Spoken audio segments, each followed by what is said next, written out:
हर रोज एक नई कहानी देखने के लिए चैनल को सब्सक्राइब करें और बेल आइकन दबाना ना भूलें।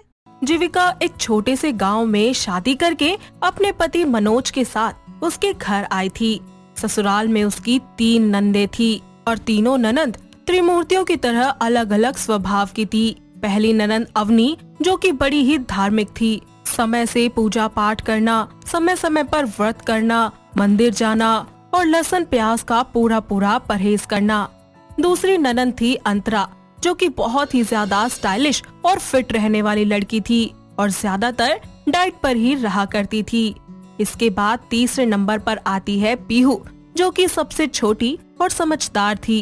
अच्छे बुरे का फर्क करना, कब और कहां पर क्या बोलना है, इन सब का वो अच्छे से ध्यान रखा करती थी। ऐसे ही एक दिन जीविका रात का सारा काम खत्म करके देर से सोने जाती है और सुबह के ठीक 5 बजे उसकी ननद अवनी उसको जगाकर उससे कहती है, भाभी पूरा घर अच्छे से धो देना और जल्दी से भोग बना देना। पूजा की सारी तैयारी ढंग से करना। और हाँ भाभी, मैं नहाने जा रही हूँ।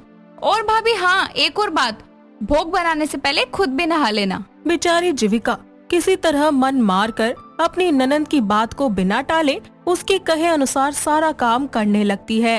पानी से सारा घर धोती है और भी बाकी के छोटे मोटे सारे काम कर लेती है। सब कुछ खत्म होने के बाद अवनी आराम से मंदिर के आगे पूजा करने लगती है। तभी वहाँ उसकी छोटी बहन पीहू आती है और पीहू अवनी से कहती है, दीदी हो गई पूजा आपकी? हाँ हाँ हो गई। चलो बढ़िया है। वैसे एक बात कहूँ दीदी, बुरा मत मानना। हाँ बोल। देखा जाए तो इस पूजा पाठ का पूरा श्रेय भाभी को जाता है। वो क्यों? पूजा मैंने की है, तुम्हारी भाभी ने नहीं। हाँ दीदी, पूजा आपने की है, मगर सही मायने में देखा जाए तो सारा काम, सारी मेहनत तो भाभी ने की है। आपने क्या किया है? सो के उठी और नहाकर मंदिर में घंटी बजाया और प्रसाद चढ़ा दिया, है ना दीदी? तू कहना क्या चाहती है? देखो दीदी, छोटा मुंह बड़ी बात। अगर खुद को इतना ही पुजारन या धार्मिक बताती हो ना, तो खुद का काम खुद ही को शोभा देता है दीदी। आगे आप खुद समझदार हैं। छोटी है, छोटी बन के रह, ज्यादा उड़ने की जरूरत नहीं है। इतना बोलकर पीहू वहाँ से चली जाती है। समय बीतता जाता है और एक दिन जीविका की दूसरे नंबर की ननद अंतरा उससे कहती है, भाभी आपको तो पता ही है कि मैं डाइट पे हूँ, तो मेरे लिए हमेशा ही मेरे डाइट के हिसाब से ही खाना बनाया करो, क्योंकि मैं नहीं चाहती कि आपकी लापरवाही की वजह से मैं आधा इंच भी मोटी हो जाऊँ। ठीक है दीदी, आप जैसा बोलोगे मैं वैसा ही बना दूंगी। और हाँ भाभी, याद रखना कोई भी लापरवाही नहीं चाहिए मुझे।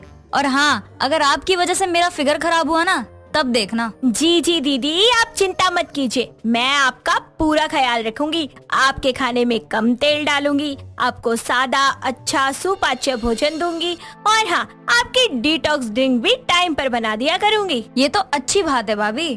वैसे भी आपकी गलती होगी तो आपको ही सुनना पड़ेगा ना। तभी वहाँ पर पीहू आ जाती है और बोलती है, ओ मेरी अंतरा दीदी, अगर इतनी ही चिंता है अपनी फिगर की तो खुद से ही कुछ कर लिया करो। क्या दूसरों के सहारे अपना फिगर मेंटेन कर रही हो? अब दूसरों पर कब तक डिपेंडेंट रहोगी? यही बात अवनी दीदी को भी समझाती रहती हूँ मैं, आप भी समझ लो। एक बात बता, तेरी उम्र कितनी है? अरे मुझे डाइटिंग का कोई शौक नहीं है। अरे जितना पूछा है उतना ही बता। 18 साल की होगी। उम्र है 18 और बात करती है 18 का दुगना। तो बेटा जितनी है ना उतना ही बोला कर, तेरे लिए अच्छा होगा। मेरे लिए अच्छा ही होगा। जो लोग अपना अच्छा करवाने के लिए दूसरों पर डिपेंड रहते हैं, वो मुझे क्या ही सलाह देंगे मेरे अच्छे के लिए। पीहू जाने दीजिए ना। भाभी बोलना सीखो, सहना नहीं, वरना ऐसे लोग जीने नहीं देंगे तुम्हें। ऐसे ही नोक झोंक के साथ समय बीतता जाता है और एक दिन जब अंतरा अपना वेट चेक करती है तो उसका आधा किलो वजन बढ़ जाता है और उसका वजन अब 55 किलो हो जाता है, जिसे देखकर वो गुस्से से आग बबूला हो जाती है और गुस्से में अपनी भाभी के पास जाकर उनसे कहती है, भाभी, ओ मेरी गंवार भाभी, मैंने आपसे कहा था ना कि मेरे खाने पीने का अच्छे से ध्यान रखना। आज हो गया ना, आपकी वजह से मेरा आधा किलो वजन बढ़ गया। बोला था ना मैंने कि अच्छे से ध्यान रखना। माफ करना दीदी, मगर ये सब मेरी वजह से कैसे हो सकता है? अरे आपने ही खाने में कुछ हैवी सा बना दिया होगा जिसकी वजह से मेरा वजन बढ़ गया। बस दीदी, बहुत हो गया आप सबका। माँ जी के जाने के बाद मैंने ये सोचा था कि आप तीनों को माँ की तरह प्यार दूंगी, हम सब मिलकर रहेंगे, मगर ऐसा सोचना बस मेरी साइड से ही था। आप लोगों ने तो कभी ऐसा सोचा ही नहीं। ओ, तो आखिर आपकी जुबान खुल ही गई, और खुले भी कैसे ना, आखिर पीहू का साथ जो मिल गया आपको। मैं अब यहाँ से जा रही हूँ, आप अपना अपना काम खुद करना, तब आपको पता चलेगा कि भाभी क्या होती है। हाँ हाँ जाओ, देखती हूँ कितने दिन रहोगी मायके में। अब मैं उसी दिन आऊंगी जिस दिन आप तीनों मेरी कदर करेंगी और मुझे खुद से लेने आएंगी। जीविका अपने कमरे में जाती है और अपने पति से इस बारे में बात करती है, मगर उसका पति उसकी बात को अनसुना कर देता है, जिस बात का जीविका को बहुत बुरा लगता है। वो अगले दिन अपना सारा सामान पैक करके अपने मायके चली जाती है। जीविका के मायके जाने के बाद अपनी सुबह भोर में उठती और पूरा घर पानी से अच्छे से धोती और फिर नहा धोकर भोग बनाने जाती। इस सब के बाद वो पूजा किया करती। यही सब कुछ दिन तक चलता रहता है। ऐसे ही एक दिन अवनी मंदिर के पास बैठी बैठी खुद से कहती है, भाभी बिना उफ किए सारा काम निपटा लेती थी। आज उनके ना होने से मुझे बहुत फर्क पड़ रहा है। मुझसे बहुत बड़ी भूल हो गई कि उनका इतना करने पर भी हम लोगों ने उनकी कदर नहीं की। तो वहीं दूसरी तरफ अंतरा भी अपने आप को फिट रखने के लिए जिम जाया करती और वहाँ से आने के बाद जीविका को आवाज लगाते हुए कहती है, भाभी, अरे ओ भाभी, जरा एक गिलास पानी देना। अंतरा चारों तरफ देखती है और फिर उसे याद आता है कि उसकी भाभी अब चली गई है यहाँ से। वो रसोई में जाकर खुद पानी पीती है और अपनी डाइट के अकॉर्डिंग अपना खाना भी बनाती है। और तब वो सोचती है, कितना गलत किया मैंने भाभी के साथ। जरूर कहीं ना कहीं मेरे से ही कोई लापरवाही हुई होगी और बिना सोचे समझे भाभी पे नाम लगा दिया। उनको सॉरी तक नहीं बोला, उल्टा बहस कर ली उनसे।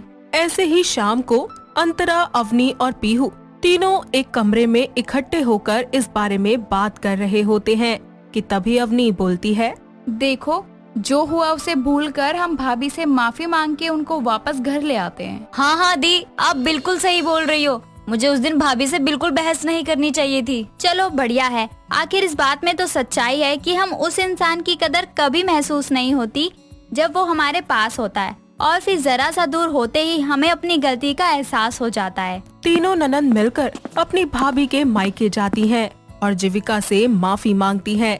जीविका भी उनको माफ करके उनके साथ अपने ससुराल वापस आ जाती है और अब तीनों ननंद मिलकर घर के कामों में जीविका का पूरा साथ देती है और उसका पति भी उसे समझने की कोशिश करता है और इसी तरह हंसी खुशी मिलकर वो लोग एक साथ रहने लगते हैं। दोस्तों, अगर आपको ये कहानी पसंद आई तो इसे लाइक करें, शेयर करें और कमेंट करके बताएं कि कहानी में आपको सबसे अच्छा क्या लगा।